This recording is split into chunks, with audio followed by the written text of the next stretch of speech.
প্রধান উপদেষ্টার সঙ্গে চলছে বিএনপির বৈঠক।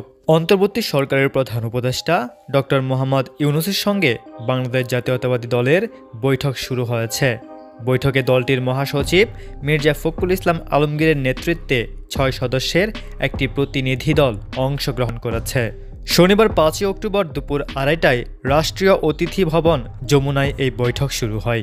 বিএনপির প্রতিনিধি দলের অন্য সদস্যরা হলেন বিএনপির স্থায়ী কমিটির সদস্য ডক্টর খন্দকার মোশাররফ হোসেন, মির্জা আব্বাস, নজরুল ইসলাম খান, ডক্টর আব্দুল মঈন খান, সালাউদ্দিন আহমেদ। এর আগে ২ অক্টোবর বুধবার প্রধান উপদেষ্টার প্রেস সচিব শফিকুল আলম জানান, শনিবার থেকে রাজনৈতিক দলগুলোর সঙ্গে তৃতীয় দফায় সংলাপ শুরু করতে যাচ্ছে অন্তর্বর্তী সরকার।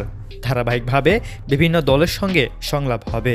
এতে দেশের প্রধান রাজনৈতিক দলগুলোকে আমন্ত্রণ জানানো হবে।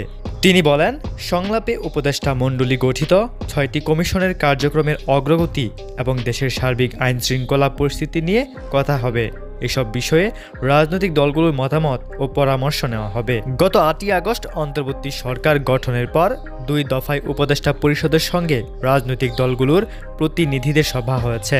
তারই চলমান প্রক্রিয়ায় শনিবার থেকে আবারও নতুন দফায় আলোচনা শুরু হবে। দেশের প্রধান রাজনৈতিক দলগুলোর সঙ্গে এই আলোচনা হবে। এই আলোচনার মুখ্য বিষয় হবে ৬ সংস্কার কমিশনের কাজের অগ্রগতি সম্পর্কে দলগুলোকে অবহিত করা।